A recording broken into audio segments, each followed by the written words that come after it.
Hello बच्चों, NCERT line by line में अब हम चैप्टर 3 स्टार्ट करने जा रहे हैं, that is plant kingdom.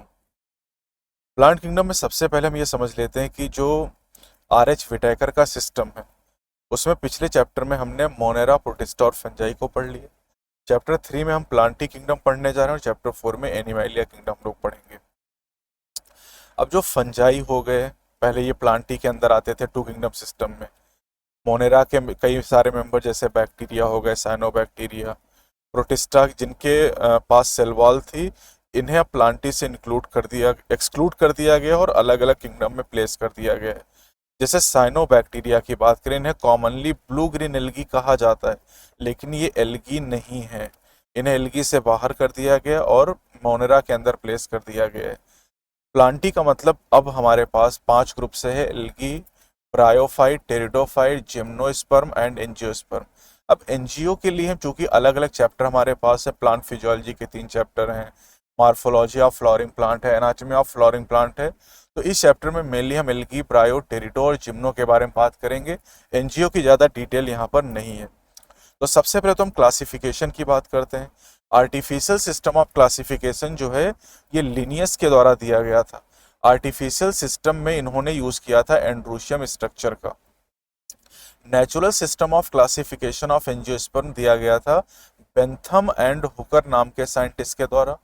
Phylogenetic classification based होता है इवोल्यूशनरी रिलेशनशिप्स पर। Numerical taxonomy is based on all observable character, और यहाँ पर कंप्यूटर्स का यूज किया जाता है। Cytotaxonomy is based on chromosome number, structure and behaviour, and कीमोटैक्सोनॉमी is based on chemical constituents of the plants. अब एल्गी से शुरुआत करते हैं। पहला डिवीजन हमारे पास है एल्गी। एल्गी में अगर हम बात करें तो एल्गी कुछ एनिमल के ऊपर भी ग्रो कर जाते हैं, जैसे स्लॉथ बियर। स्लॉथ बियर दुनिया के सबसे सुस्त जानवर है। ये जानवर इतना सुस्त है कि इसके ऊपर पौधा ग्रो कर जाता है। मतलब आप अगर सोचते हो कि आप ही सुस्त हो, तो नहीं, ये सबसे ज्यादा सुस्त जानवर है दुनिया का। अब एल्गी का जो फॉर्म और साइज होता है बहुत ही वेरिएबल होता है। ये कॉलोनियल हो सकते हैं, जैसे कि वॉलवॉक्स की बात करें।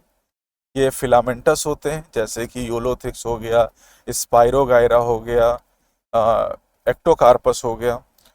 यूनिसेलुलर वाला जो पॉइंट था एनसीईआरटी ने यहाँ से हटा दिया है। वैसे आप चाहें तो क्लेमाइडोमोनास क्लोरेला, लेकिन वो प्रोटिस्टा के मेंबर, यहाँ पर कहीं कहीं जिक्र आता है इनका।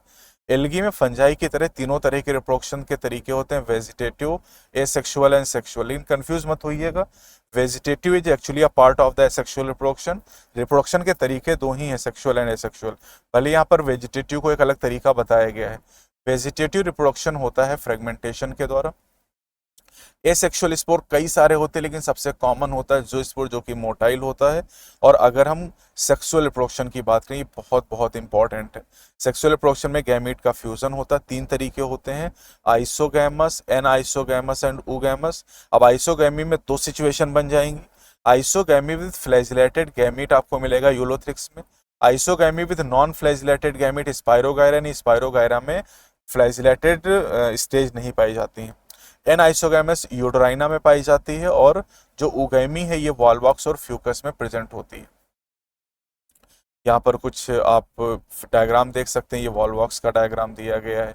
ये डायग्राम यूलोथ्रिक्स का यहाँ पर ऐड किया गया है, जो एनसीईआरटी ने आपको लिख के दिया हुआ है। इसके अलावा यहाँ पर आप देख सकते हैं, ये आपको पोरफायरा दिखाया गया है, ये पॉलीसाइफोनिया दिखाया गया है, ये लेमिनेरिया हो गया, ये फ्यूकस हो गया, ये टिक्टियोटा। ये सब डायग्राम आपको दिए गए। डायग्राम बेस्ड क्वेश्चन भी अब नीट में आने लगे हैं। अब एल्गी के इंपॉर्टेंस की हम बात करते हैं, तो 50% से ज़्यादा जो कार्बन डाइऑक्साइड फिक्सेशन है ये एल्गी के द्वारा किया जाता है। कार्बन डाइऑक्साइड फिक्सेशन मतलब फोटोसिंथेसिस। करीब 70 जातियां ऐसी हैं मरीन एल्गी की जिन्हें खाने के तौर पे यूज़ किया जाता है, और ये 70 जातियां बहुत सारे जनरा से बिलोंग करती। 3 जनरा आपके सिलेबस में, जिनको आप एलपीएस से याद कर लीजिए: Lucknow public school, laminaria, porphyra and sargassum. अब कुछ मरीन ब्राउन और रेड एल्गी हाइड्रोकोलाइड प्रोड्यूस करते हैं। 2 हाइड्रोकोलाइड आपके सिलेबस में है, एल्जिन एंड कैरागीन। जो एल्जिन होता है ये ब्राउन एल्गी से मिलता है और कैरागिन रेड एल्गी से बहुत पूछा जा रहा है। अगार एक कॉमर्शियल प्रोडक्ट है जो जिलेडियम और ग्रेसिलेरिया नाम के रेड एल्गी से ऑब्टेन किया जाता है और इसका यूज माइक्रोब को ग्रो कराने के लिए और साथ ही साथ आइसक्रीम और जेली बनाने के लिए किया जाता है। क्लोरेला एक यूनिसेलुलर एल्गा है। अब देखो क्लोरेला यहाँ लिख रहा है एल्गा, लेकिन ये एक्चुअली आप पढ़ जरूर रहे हो प्लांटी में, लेकिन ये प्रोटिस्टा का मेंबर है। Rich in protein and used as food supplement even by the space traveller, अंतरिक्ष यात्री भी इसका यूज करते हैं। एल्गी को 3 क्लास में डिवाइड किया गया है on the basis of the store food pigment and type of pigment. Store food pigment नहीं, type of pigment and store food material. Main जब समरी आप पढ़ेंगे तो वहां पर ये बात लिखी हुई, लेकिन अगर एक आपको सेलेक्ट करना होगा तो टाइप ऑफ पिगमेंट आप यहाँ पर सेलेक्ट करोगे, टाइप ऑफ पिगमेंट सेलेक्ट करोगे। यहाँ पर 3 क्लास हैं, Chlorophyceae, Phaeophyceae and the Rhodophyceae. Chlorophyceae को ग्रीन एल्गी का नाम दिया जाता है। इनमें पिगमेंट क्लोरोफिल ए और बी पाए जाते हैं। साथ ही साथ इनमें स्टोरेज बॉडी पाई जाती है जिन्हें पायरिनोइड का नाम दिया जाता है। पायरिनोइड में स्टार्च के अलावा प्रोटीन भी प्रेजेंट होती है और जो फूड का स्टोरेज है वो स्टार्च के फॉर्म में होता है, लेकिन कुछ ऑयल ड्रॉपलेट के फॉर्म में फूड को स्टोर करने का काम करते हैं। ग्रीन एल्गी में जो सेल वॉल में आउटर लेयर होती है वो पेक्टोज की बनी होती है और जो इनर लेयर होती है वो सेलुलोज के द्वारा बनी होती है। रिप्रोडक्शन की बात करें तो एकदम वही एग्जैक्ट तरीका है जो भी एल्गी में आपने पढ़ा है वही ग्रीन एल्गी में उठा के आपको कॉपी कर देना, कुछ अलग से नहीं पढ़ने की जरूरत है। एग्जाम्पल की बात करें, यहाँ क्लेमाइडोमोनास लिखा जरूर है, लेकिन आप जानते हैं कि क्लेमाइडोमोनास आप एल्गी में पढ़ रहे हैं प्लांटी किंगडम के अंदर, लेकिन ये प्रोटिस्टा का मेंबर है, तो इसको एकदम अलग रखना। इसके अलावा वॉलवॉक्स हो गया, यहाँ पर यूलोथ्रिक्स स्पाइरोगाइरा कारा हो गया। फियोफाइसी को ब्राउन एल्गी कहा जाता है और ये ज्यादातर मरीन हैबिटाट में पाए जाते हैं। इसमें फिलामेंटस फॉर्म है एक्टोकार्पस, और अगर हम प्रोफ्यूजली ब्रांच्ड फॉर्म की बात करते हैं दीज आर केल्प, और केल्प जो होते हैं ये समुद्र में 100 मीटर से ज्यादा हाइट तक ग्रो कर सकते हैं, मतलब इन्हें फॉरेस्ट ऑफ सी कहा जाता है, समुद्र के जंगल हैं ये। इनमें क्लोरोफिल ए और सी होते हैं, इसके अलावा कैरोटीनॉइड और जैंथोफिल होते हैं। जैंथोफिल पिगमेंट जैसे फ्यूकोजैंथिन, उसकी मात्रा के आधार पर ये ऑलिव ग्रीन से लेके ब्राउन के डिफरेंट शेड में प्रेजेंट होते हैं। फूड का स्टोरेज लैमिनेरिन या मैनिटॉल के फॉर्म में किया जाता है। सेल वॉल की बात करें तो इसमें आउटर लेयर एल्जिन के द्वारा कवर्ड होती है। प्लांट बॉडी जो होती है उसमें वो सबस्ट्रेटम से अटैच होती है होल्डफास्ट के द्वारा। स्टॉक को यहाँ पर स्टाइप कहा जाता है और लीफ लाइक फोटोसिंथेटिक ऑर्गन है जिसे फ्रॉन्ड कहा जाता है। रिप्रोडक्शन की बात करें तो एग्जैक्टली वही तरीका जो एल्गी में आपने पढ़ा, vegetative, asexual, sexual. Asexual reproduction में बाइफ्लैजिलेटेड जो स्पोर होते हैं, दो फ्लैजिला जो होते हैं यहाँ पर वो अनइक्वल होते हैं और लैटरली अटैच्ड होते हैं, और यहाँ पर स्पोर जो होते हैं पियर शेप होते हैं। सेक्सुअल रिप्रोडक्शन आइसो एनाइसोगैमी या ऊगैमी होता है, एग्जैक्टली क्लोरोफाइसी में भी ऐसा ही पाया जाता है। अब यहाँ पर जो गैमीट होते हैं ये भी पियर शेप यानी पायरीफॉर्म होते हैं और इनमें भी 2 लैटरली अटैच्ड फ्लैजिला पाए जाते हैं। एग्जाम्पल की बात करें तो एक्टोकार्पस, डिक्चियोटा, लेमिनेरिया, सारगैसम एंड फ्यूकस हो जाएगा। रोडोफाइसी को कॉमनली रेड एल्गी कहा जाता है क्योंकि इनमें आर फाइकोएथिलीन नाम का एक रेड पिगमेंट प्रेजेंट होता है। इनमें फूड का जो स्टोरेज होता है फ्लोरिडीन स्टार्च के फॉर्म में होता है जो एमाइलोपेक्टिन और ग्लाइकोजन की तरह होता है। एमाइलोपेक्टिन और ग्लाइकोजन जो होते हैं वो ब्रांच्ड होते हैं, यानी फ्लोरिडीन स्टार्च भी ब्रांच होता है। रेड एल्गी कह रहे हैं कि वेजिटेटिवली रिप्रोड्यूस करते हैं फ्रेगमेंटेशन के द्वारा, एसेक्सुअली नॉन मोटाइल स्पोर के द्वारा और sexually by non motile gamete, यानी रेड एल्गी में कोई भी मोटाइल स्टेज नहीं पाई जाती है। ये एक इंपॉर्टेंट पॉइंट है रेड एल्गी के लिए। सेक्सुअल रिप्रोडक्शन केवल और केवल ऊगैमस होता है, केवल ऊगैमस।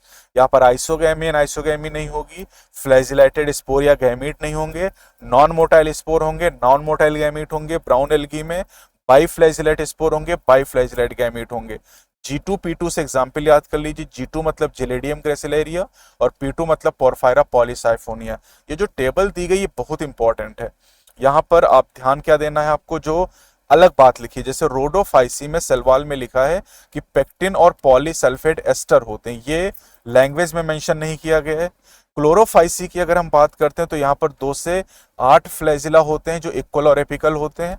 फियोफाइसी में फ्लैजिला 2 होते हैं, अनइक्वल और लैटरल होते हैं, और रोडोफाइसी में फ्लैजिला एब्सेंट होते हैं। ये बहुत इंपॉर्टेंट पॉइंट है जो आपको ध्यान रखना है। अब हम चलते हैं दूसरे डिवीजन पर प्लांटी किंगडम के। This is bryophyte. ब्रायोफाइट में लिवरवर्ट और मॉसेस को इंक्लूड किया जाता है और ये मॉइस्ट शेडेड एरियाज में ग्रो करते हैं हिल पे। ये मार्किंशा आपको दिखाया गया जहां पर मेल और फीमेल थैलस अलग अलग है। फीमेल थैलस में ये आर्चिगोनियोफोर दिखाएगा और मेल थैलस में एंथ्रीडियोफोर आपको दिखाई दे रहा है। यानी जो मार्किंशा इसमें मेल और फीमेल सेक्स ऑर्गन अलग अलग प्लांट पे हैं। This condition is called dioecious. यहाँ पर आप अगर देखें तो ये आपको दिखाया गया फ्यूनेरिया जो कि एक मॉस है, और ये स्फैग्नम दिखाया गया, इसको पीट मॉस कॉमनली कहा जाता है। और स्फैग्नम में देखिए आप तो एंथीडियल और आर्चिगोनियल ब्रांच एक ही प्लांट पे हैं, मतलब ये मोनोइसियस हो जाएगा। यहाँ पर जो फ्यूनेरिया दिखाया गया इसमें नीचे गैमेटोफाइट दिखाई दे रहा है, इसके ऊपर स्पोरोफाइट अटैच है, यानी स्पोरोफाइट का यहाँ पर इंडिपेंडेंट एग्जिस्टेंस नहीं है। ब्रायोफाइट को एम्फीबियन ऑफ प्लांट किंगडम कहा जाता है, और क्योंकि ये पानी के बाहर रहते हैं लेकिन अपने सेक्सुअल रिप्रोडक्शन के लिए वाटर पर डिपेंड करते हैं। जो एनिमेलिया किंगडम में आप पढ़ते हैं एम्फीबियन, वो पानी के अंदर भी रहते हैं और पानी के बाहर भी रहते हैं। ये इंपॉर्टेंट रोल प्ले करते हैं सक्सेशन में बेयर रॉक के ऊपर लाइकेन के साथ मिलकर। Plant body of bryophyte is more differentiated than that of algae. अब भाई एवोल्यूशन चल रहा है तो जैसे जैसे एवोल्यूशन में हम आगे जाएंगे डेवलपमेंट बढ़ता जाएगा। इनकी बॉडी थैलस लाइक होती है। थैलस लाइक का मतलब ट्रू रूट स्टेम लीफ नहीं पाए जाएंगे। ट्रू रूट स्टेम लीफ टेरिडोजिम्नोरेंजियो में आपको मिलेगा। इनकी बॉडी सबस्ट्रेटम से अटैच होती यूनिसेलुलर या मल्टी सेलुलर राइजोइड के द्वारा। इनमें root like stem like leaf like structure होते हैं। मेन प्लांट बॉडी ब्रायोफाइट की हैप्लॉइड होती है और ये गैमीट प्रोड्यूस करती है, इसलिए इसे गैमिटोफाइट कहते हैं। सेक्स ऑर्गन मल्टी सेलुलर होते हैं। मेल सेक्स ऑर्गन को एंथ्रीडियम कहा जाता है और फीमेल सेक्स ऑर्गन को आर्चिगोनियम कहा जाता है। एंथ्रीडियम बाइफ्लैजिलेट एंथ्रोजॉइट यानी स्पर्म प्रोड्यूस करते हैं, और आर्चिगोनियम फ्लास्क शेप की होती है जो कि सिंगल एग प्रोड्यूस करती है। एंथ्रोजॉइड को पानी में रिलीज कर दिया जाता है और वाटर में ये एक्टिवली स्विम करते हैं क्योंकि बाइफ्लैजिलेटेड है, तो फ्लैजिला से स्विम करते हुए आर्चिगोनियम तक पहुंचेंगे और आर्चिगोनियम के अंदर जो एग है उससे फ्यूज होकर जाइगोट बनाएंगे। जाइगोट में तुरंत मेयोसिस नहीं होगी, जाइगोट डेवलप होगा, एम्ब्रियो का फॉर्मेशन करेगा और उस एम्ब्रियो से स्पोरोफाइट बनेगा। जो स्पोरोफाइट है ये फ्री लिविंग नहीं होता, ये खास बात है ब्रायो के लिए, और ये फोटोसिंथेटिक गैमेटोफाइट से अटैच रहेगा और उससे नरिशमेंट ऑब्टेन करेगा। अब स्पोरोफाइट जो होता है वो फुट सीटा कैप्सूल में डिफ्रेंशिएट होगा। कैप्सूल के अंदर स्पोर मदर सेल होंगे, स्पोर मदर सेल में रिडक्शन डिवीजन यानी मियोसिस होगा जिससे हैप्लॉइड स्पोर बनेंगे और स्पोर जर्मिनेट करके गैमेटोफाइट बनाएंगे जो इनकी डोमिनेंट फेज होती है मेन प्लांट बॉडी, और वहीं से हमने लाइफ को पढ़ना शुरू किया था। ब्रायोफाइट के दो इंपॉर्टेंस पूछे जाते हैं। इकोनॉमिक इंपॉर्टेंस लिटिल होता है, लेकिन अगर इकोलॉजिकल इंपॉर्टेंस की बात करें तो ग्रेट इकोलॉजिकल इंपॉर्टेंस होता है। पहले इकोनॉमिक इंपॉर्टेंस की बात करते हैं। तो इकोनॉमिक इंपॉर्टेंस में कुछ मॉसेस फूड प्रोवाइड करते हैं हर्बेसियस मैमल बर्ड को। स्फैग्नम की बात करें इसे पीट मॉस कहा जाता है, ये पीट प्रोवाइड करता है जो कि फ्यूल के तौर पे यूज किया जाता है और पैकिंग मटेरियल के तौर पे भी इसका यूज किया जाता है क्योंकि इसके अंदर वाटर को होल्ड करने की कैपेसिटी होती है, तो ट्रांसशिपमेंट ऑफ लिविंग मटेरियल के तौर पे इसको यूज करते हैं। अब आते हैं इकोलॉजिकल इंपॉर्टेंस।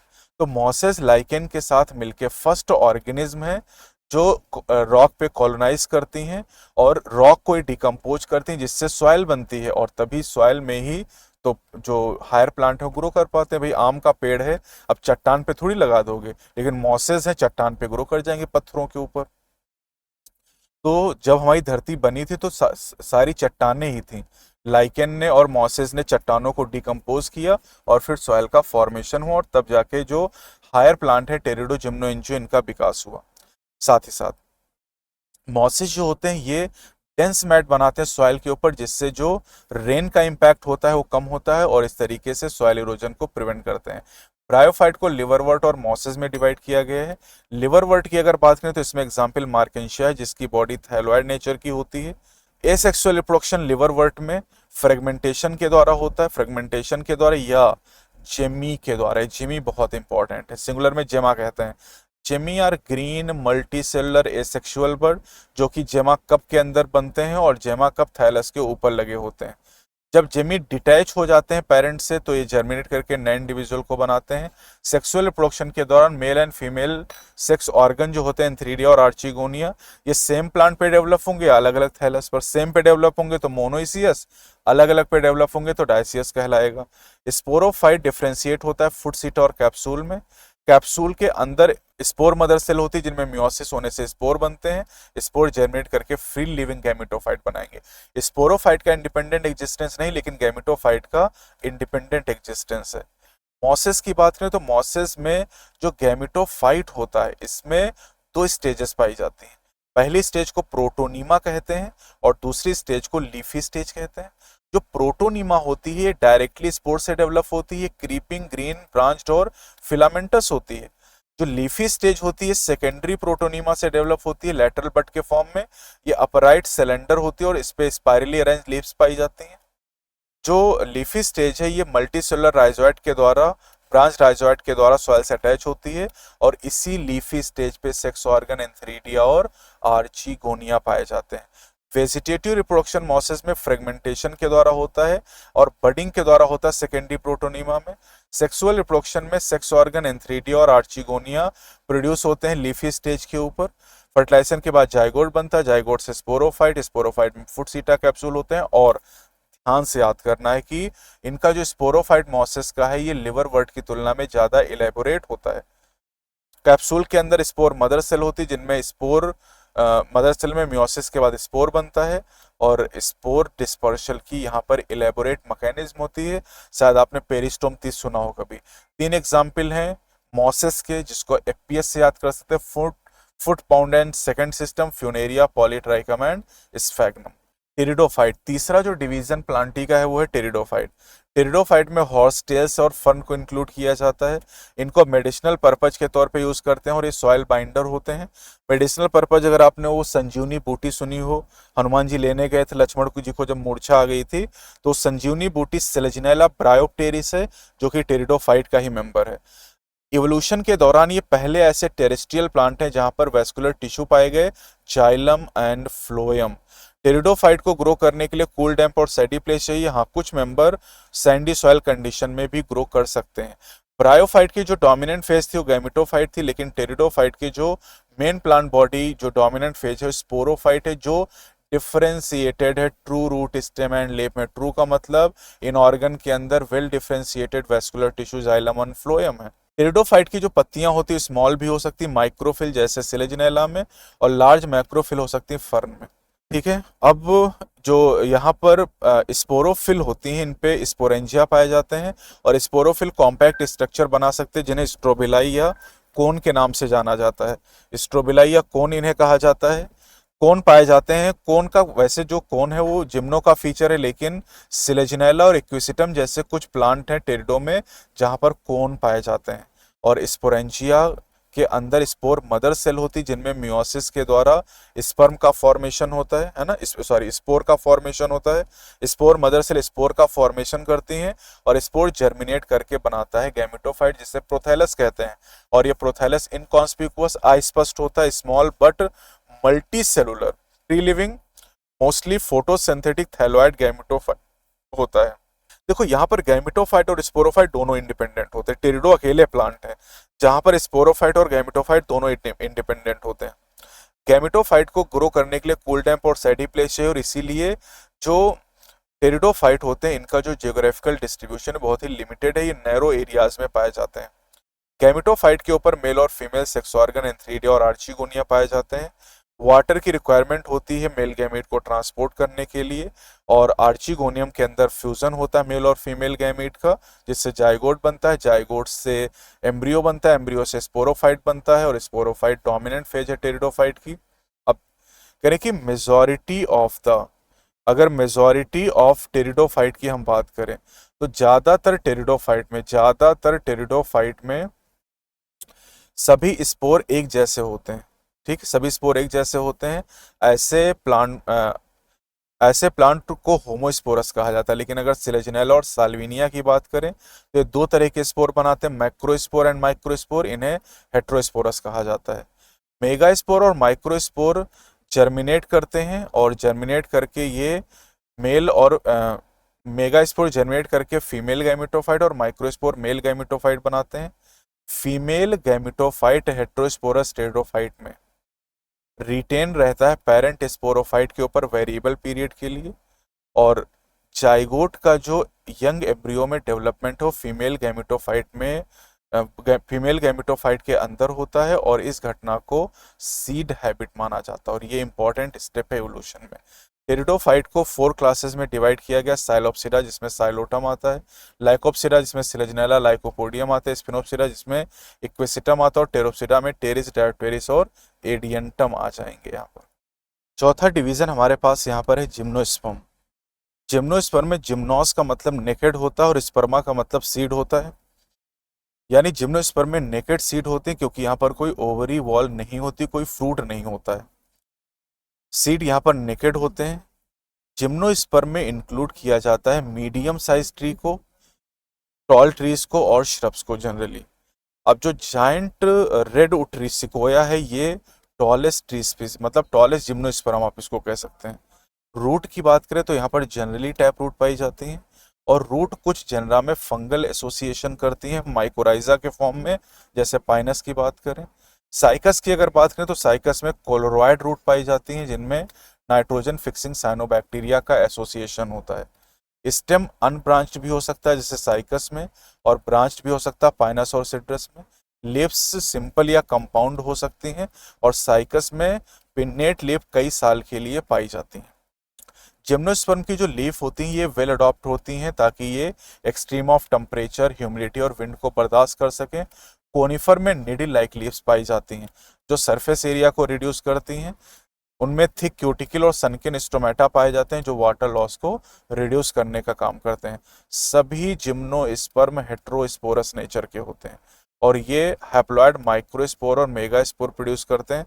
सारे हेट्रोस्पोरस, इनमें स्ट्रोबिलाई या कोन प्रेजेंट होते हैं। इनमें मेल गैमेटोफाइट जो होता है उसे पॉलन ग्रेन का नाम दिया जाता है ना, और जो मेल और फीमेल कोन है, मेल और फीमेल कोन एक ही प्लांट पे हो सकते हैं या अलग अलग। तो मेल एंड फीमेल कोन जो होते हैं वो सेम ट्री पर पाए जाते हैं, जैसे पाइनस की बात करें यानी पाइनस हो जाएगा मोनोइसियस। लेकिन साइकस की बात करें तो यहाँ पर मेल कोन और मेगा स्पोरोफिल अलग अलग ट्री पर होते हैं, यानी ये डायसियस हो जाएगा। और साइकस में ध्यान रखना है फीमेल कोन नहीं पाया जाता है, साइकस में फीमेल कोन नहीं पाया जाता है। आर्चिगोनिया की अगर हम बात करते हैं फीमेल सेक्स ऑर्गन, तो आर्चिगोनिया दो या दो से ज्यादा होती हैं, दो या दो से ज्यादा आर्चिगोनिया यहाँ पर पाई जाती हैं। अब ब्रायोफाइट और टेरिडोफाइट में क्या था कि वहां पर मेल और फीमेल गैमेटोफाइट इंडिपेंडेंट और फ्री लिविंग थे। लेकिन जिम्नो और एंजियो की बात करें तो यहाँ पर मेल और फीमेल गैमेटोफाइट का इंडिपेंडेंट एग्जिस्टेंस नहीं होता है। पॉलन ग्रेन सभी जिम्नोस्पर्म में जो पॉलिनेशन होता है वो एयर के द्वारा होता है, विंड पॉलिनेशन होता है, यहाँ पर ये ध्यान रखना है आपको। और पॉलन ग्रेन ओव्यूल की ओपनिंग तक पहुंचते हैं मेगास्पोरोफिल के ऊपर, और पॉलन ट्यूब का फॉर्मेशन होता है। पॉलन ट्यूब मेल गैमीट को लेके जाती है आर्चिगोनिया तक, और वहां पर जो मेल गैमीट होते हैं फीमेल गैमीट से फ्यूज करके जाइगोट का फॉर्मेशन करते हैं। जाइगोट से एम्ब्रियो बनता है और ओव्यूल सीड में कन्वर्ट होता है, और ये सीड कवर्ड नहीं होते हैं। एग्जाम्पल की अगर हम बात करते हो तो एग्जाम्पल यहाँ पर हो जाएगा जैसे पाइनस हो गया, सिट्रस हो गया, साइकस हो गया, और जिंगो भी यहाँ पर दिया गया, ये भी आप याद कर लेंगे। तो ये कुछ एग्जाम्पल हो गए। एंजियोस्पर्म बहुत शॉर्ट में यहाँ पर दिया हुआ है तो आप इसको ध्यान रखेंगे। एंजियोस्पर्म को कवर्ड सीडेड प्लांट कहा जाता है। भैया यहाँ सीड फ्रूट से कवर्ड होते हैं, और यहाँ पर कोन ओन नहीं होता, यहाँ पर सीधे फूल आ जाते हैं, पुष्पा। एंजियोस्पर्म में अगर आप देखें तो बहुत बड़ा ग्रुप है, और ये हर तरह के हैबिटाट में पाए जाते हैं। सबसे स्मॉलेस्ट एंजियोस्पर्म उल्फिया है, और सबसे टॉलेस्ट है यूकलिप्टस जिसकी हाइट 100 मीटर से ज़्यादा भी हो सकती है। ये हमें क्या देते हैं? फूड, फॉडर, चारा हमें नहीं देते, मतलब जानवरों को चारा देते हैं, ईंधन मिलता है, दवाइयाँ मिलती। 25,000 जातियाँ प्लांट की ट्रेडिशनल मेडिसिन के तौर पे यूज़ की जाती हैं। दुनिया भर में जो दवाइयाँ बेची जा रही हैं 25% पौधों से मिलती हैं। इनको दो क्लासेस में डिवाइड किया गया, डाइकॉटिलिडनस एंड मोनोकॉटिलिडनस। अब डाइकॉट की अगर बात करें तो डाइकॉट में दो कॉटिलिडन सीड में होते हैं, रेटिकुलेट वेनेशन होता है और टेट्रामेरस या पेंटामेरस फ्लावर होते हैं। मोनोकॉट की अगर बात करें तो मोनोकॉट में एक कॉटिलिडन होता है सीड के अंदर, पैरेलल वेनेशन लीफ में होता है और ट्राइमेरस फ्लावर होते हैं। बस इतनी बात यहाँ पर फिलहाल आपको ध्यान रखनी है, बाकी आप सेक्सुअल रिप्रोडक्शन फ्लावरिंग प्लांट में इसकी डिटेल पढ़ते हैं।